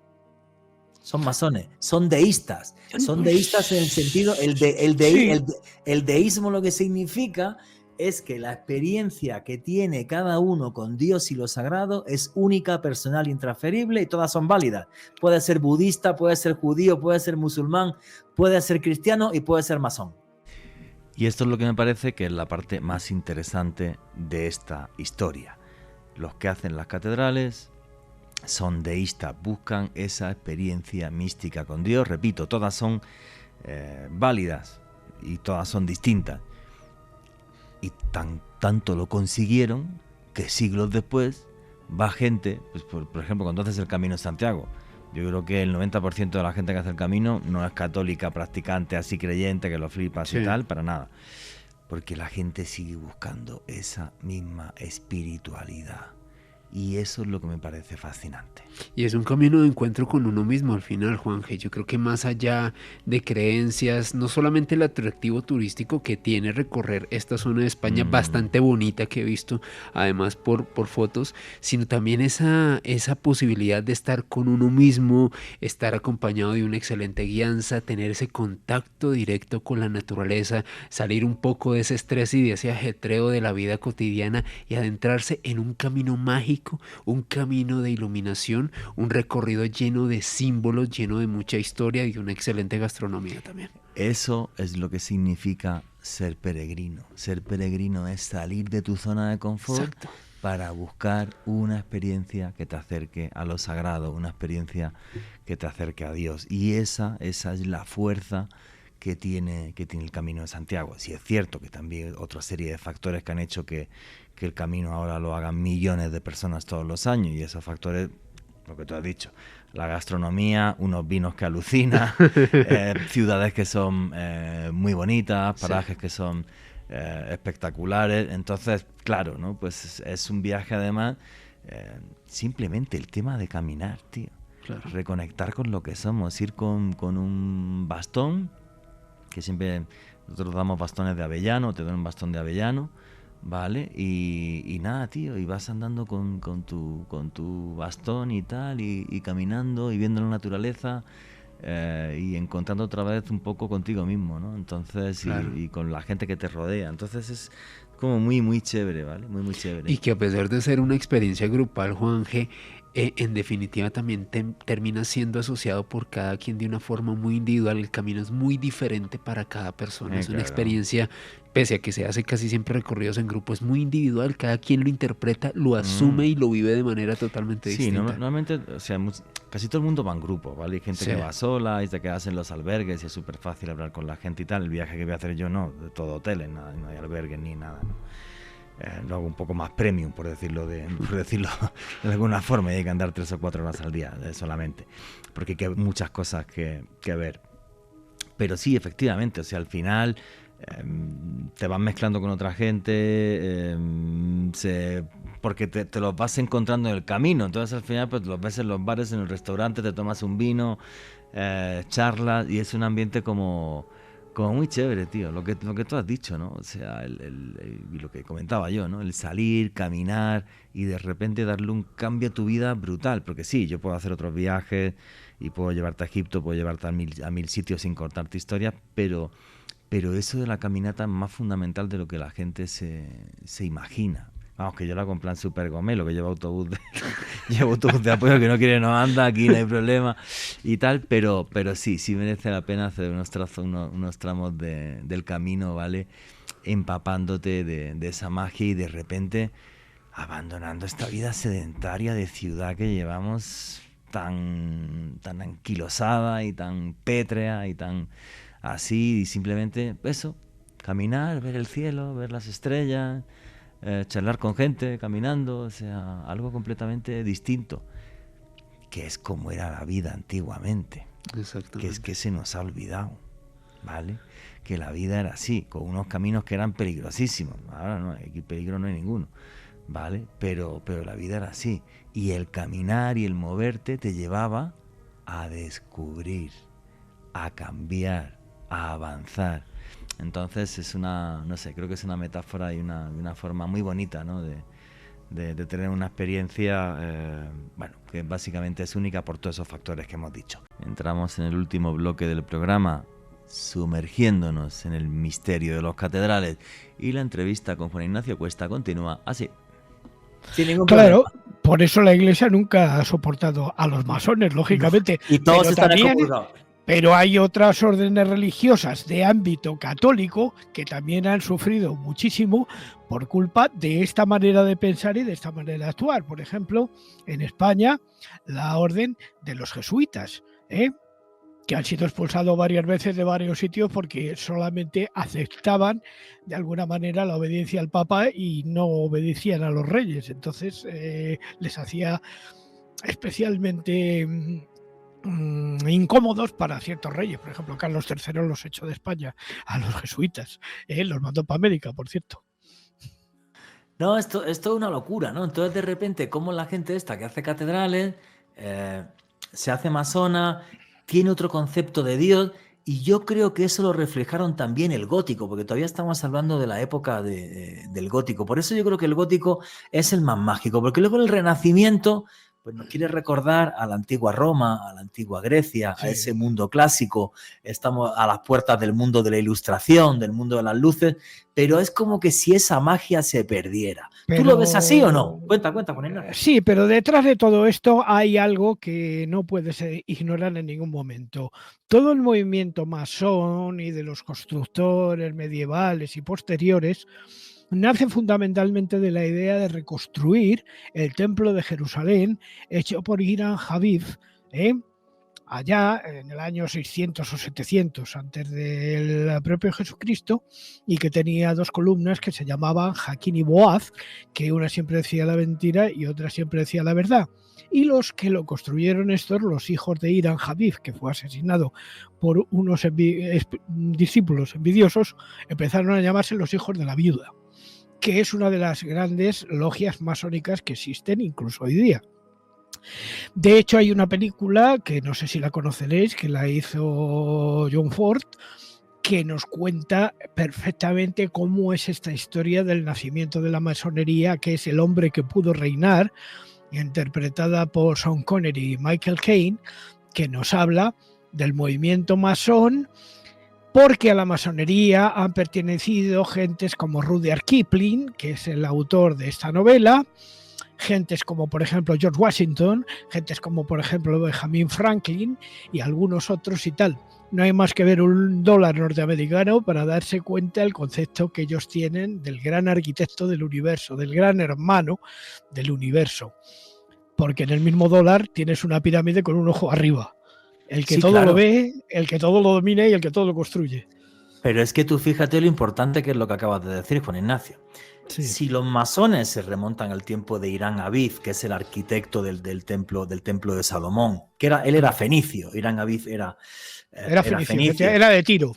Efectivamente. Y toda esta gente que estaba en contacto con Dios y que nos dejaba edificios sagrados y que quería un cambio para el mundo, un cambio espiritual, de repente consiguen el cambio más importante en la historia en los últimos siglos, la creación de las primeras naciones con democracias modernas de la historia, los Estados Unidos de América y Francia. Y es más, yo que vengo de Washington Sí. hace pocas semanas, allí te vas al templo masónico de Alexandria, que tiene la torre 101 metros de alto, es el templo masónico más alto del mundo, construido en honor a George Washington, y ahí está en su mandil de masón, lo puedes ver todo. Esta gente cambió el mundo de verdad. Esto no es una metáfora, cambió el mundo de verdad. Pero no solamente lo cambiaron de verdad, sino que tuvieron su propia música. No olvidéis que hay grandes masones en la historia de la música que también estuvieron relacionados con catedrales y sobre todo con el mundo del sonido. Por ejemplo, Wolfgang Amadeus Mozart fue masón. Pongamos por caso.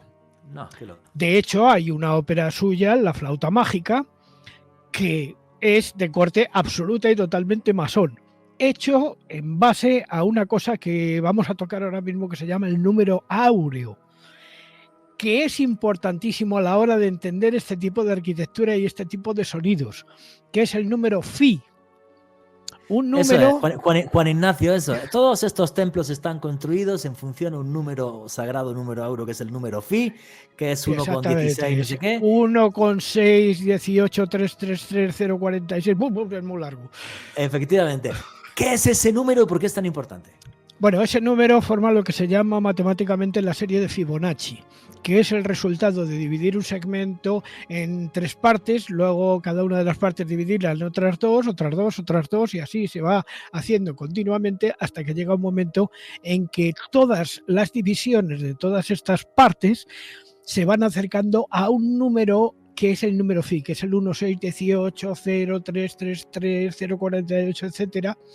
Y este número es el que está detrás de todas las construcciones de estos edificios sagrados a lo largo del tiempo y del sonido que está en estos lugares. Por ejemplo, en Escocia, donde huyeron los masones después de que a los templarios, y los templarios también, después de que fueron masacrados en Francia, se construye la iglesia de Roslin, que toda ella es música. Además, donde hay un capitel que se llama el capitel del aprendiz, que es el aprendiz de cantero. Sí. Que es verdaderamente formidable. Y de ahí salta... Eso que ha dicho Juan Ignacio no es una metáfora. Las catedrales, que están hechas en función del número Phi, se pueden convertir en música. Juan Ignacio sabe de fractales un montón y de todo ese tipo de cosas, que lo he visto hacer hasta música con los círculos del cereal, con los supuestos mensajes. Efectivamente. Efectivamente, tú hiciste eso hace muchos años, creo que fuiste el primero además en hacerlo, y hay que decir, hay una serie muy conocida de documentales sobre las catedrales del mundo, donde te interpretan, cogen una catedral, cogen el plano y te hacen la música. Es real, es una locura.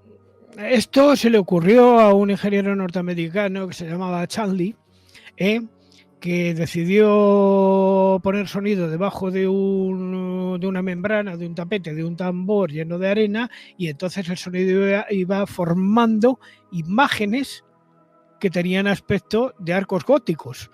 Y dijo, hay una relación directa entre el sonido y todas las catedrales, que viene fundamentalmente de la acústica que había dentro de las catedrales. De hecho, yo acabo de hacer un trabajo precisamente sobre esto, que lo he hecho sobre la Catedral de Toledo y que os mandaré cuando terminemos el programa, para que podáis apreciar cómo suena una catedral por dentro. Porque es impresionante. Tú cuando llegas a un lugar de estos, a un edificio sagrado, no notas prácticamente que eso está sucediendo, y sin embargo eso está sucediendo en lo invisible. Son energías que se van entrecruzando y al final te van transformando y te van convirtiendo. Te decía Alejandro Bernal que realmente hay una catedral en el mundo que es el paradigma de todas las catedrales, que es la Catedral Francesa de Chartres. Justo en su pie hay un laberinto donde los peregrinos tienen que ir dando vueltas alrededor de una especie de espiral y casi infinita, y poco a poco se van transformando por dentro según hacen ese recorrido, bajo la luz de una luz que entra por el vitral que le llaman de San Apolinar. San Apolinar, que si nos fijamos bien, esa luz que entra, ese rayo que entra y cae dentro del laberinto, viene fundamentalmente de la vitrina de San Apolinar, que si lo extrapolamos un poco es el dios Apolo, o sea, sí, un dios del panteón griego de alguna manera, y además se posa sobre un clavo que hay en el suelo justamente en los equinoccios y en los solsticios.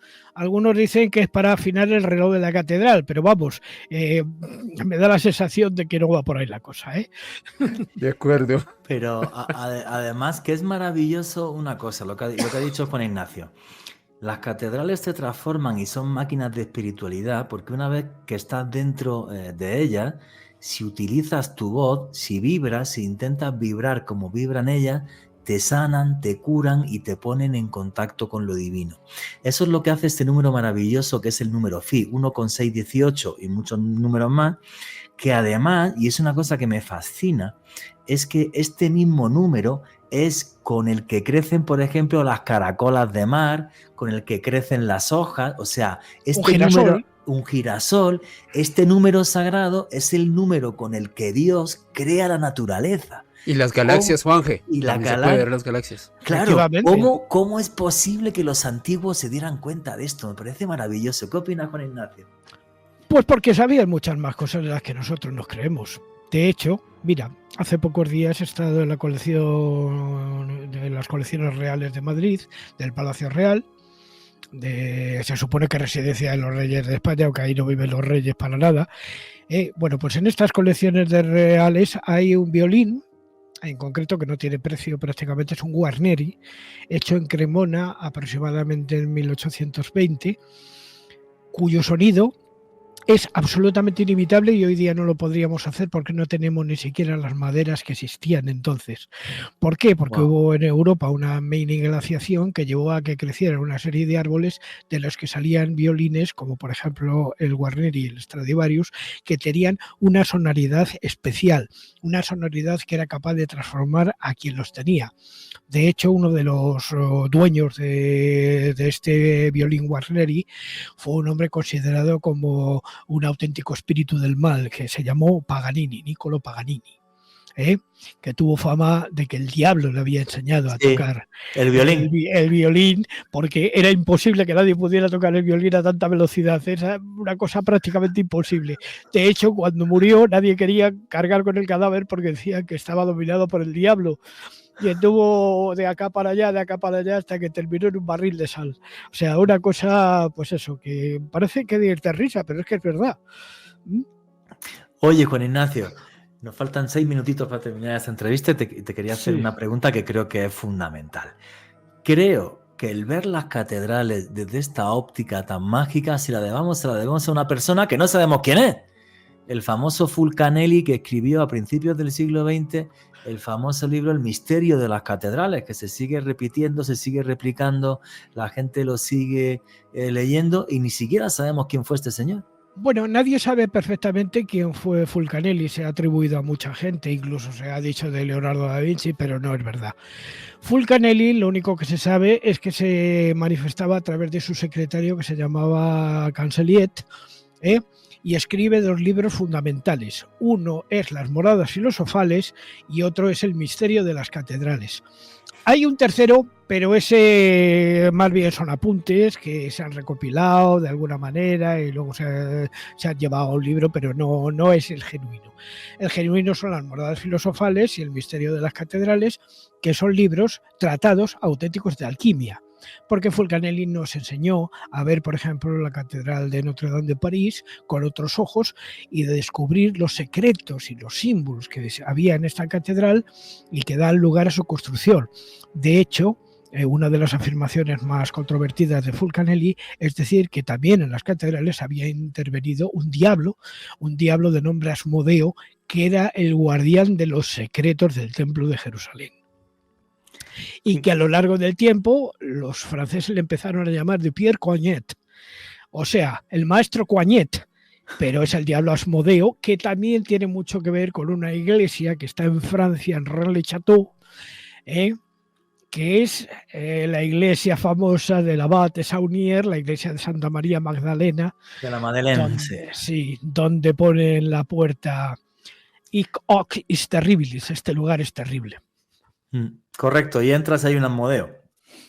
Exactamente. Una figura del Asmodeo. O sea que el Fulcanelli pensaba realmente que en las catedrales estaba el bien, incluso también estaba el mal, como en la vida nuestra, como en nuestra vida cotidiana y corriente. Es que puede haber duda de ello.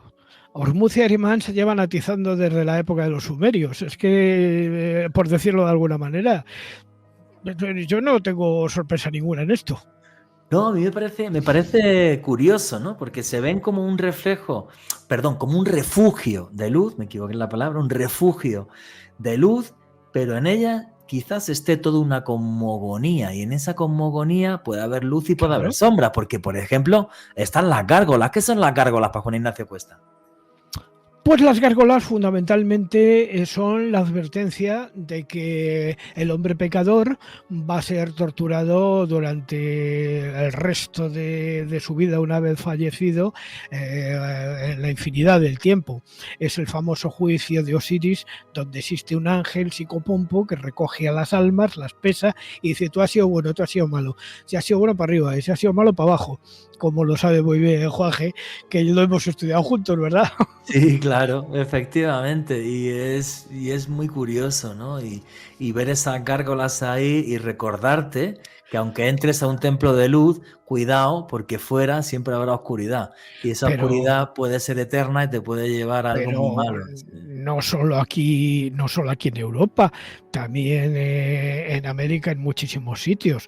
No olvidemos el principio de luz y sombra que se da, por ejemplo, en el Cañón del Chaco, con los indios pueblo que no conocieron los europeos, o por ejemplo en el juego de pelota de Teotihuacán, creo que es de Teotihuacán o por ahí, ese es el de Chichén Itzá, o de Chichén Itzá, que era un honor que te cortaran la cabeza si no metías la pelota por el agujerito.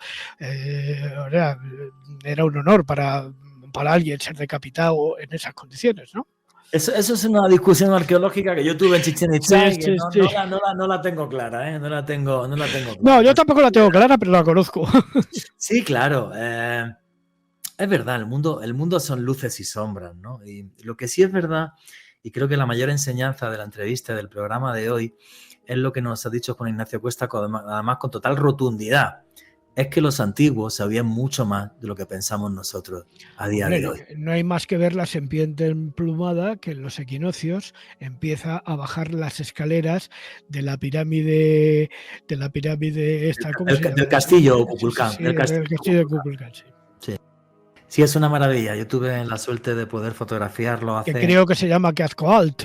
Quetzalcóatl, sí. Hace más de 20 años lo fotografié, junto con 60.000 personas que estábamos allí. No he estado, pero lo sé. O sea, lo he oído y lo comento. Realmente muy espectacular. Y mira, haciendo esta entrevista, y para terminar, pues que me dan ganas ya de volver a ese camino de Santiago y a empaparme otra vez de esa espiritualidad, de ese camino que unió a Europa, de ese camino fabuloso que nos dejó sitios tan increíbles como la Catedral de Burgos, como Santa María de Unate, como la Catedral de León, o por ejemplo como la Plaza del Obradoiro, porque cuando uno llega hasta ese sitio que parece que de repente caminas por la Edad Media, es como que el corazón se te encoge y dices: Dios, cuánta historia y cuántas cosas han pasado, cuánto me queda por aprender, qué vivir.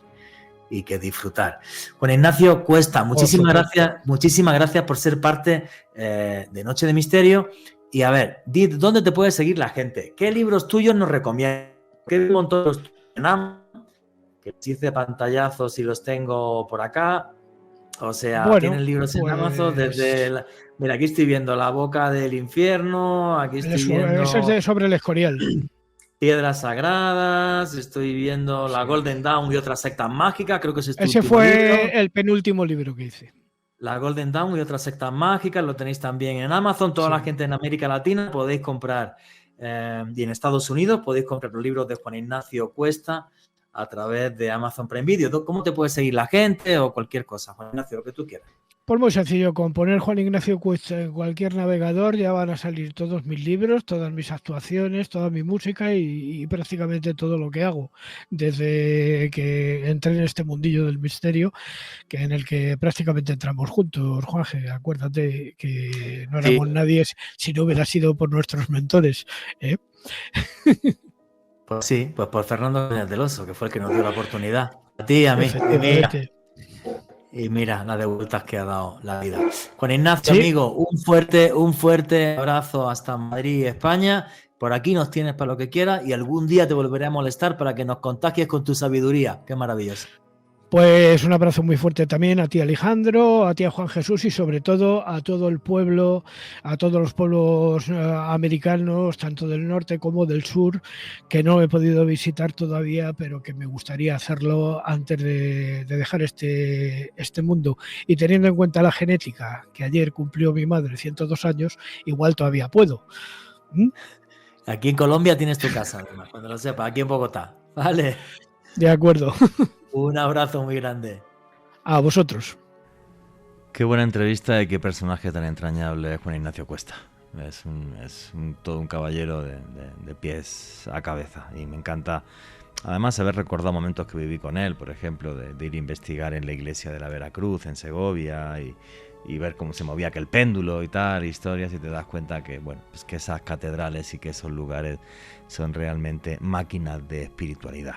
Bueno, comentábamos en el programa que se puede coger la matemática de una catedral y hacer música con eso. ¿Queréis escuchar cómo suena una catedral? ¿Cómo suena en concreto la catedral de Toledo? Ponme el audio número 6.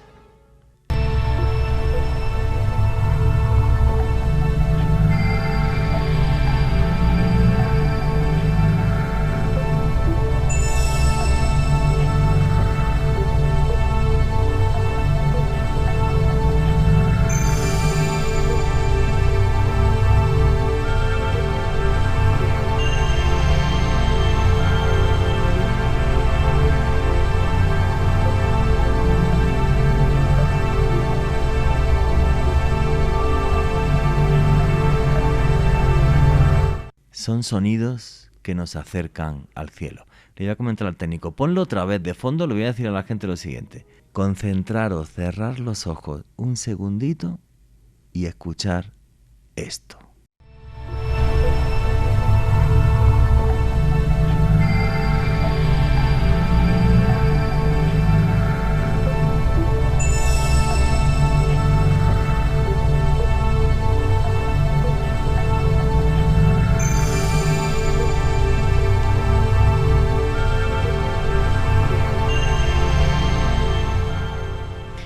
Son como las trompetas que llevaba el arcángel Gabriel, ¿no? No sé, es un sonido celestial. Sí. Te conecta como con lo etéreo. Juanje, mientras escuchábamos esto, recordaba dos cosas. Bueno, yo tengo una formación muy básica en música, pero la tengo.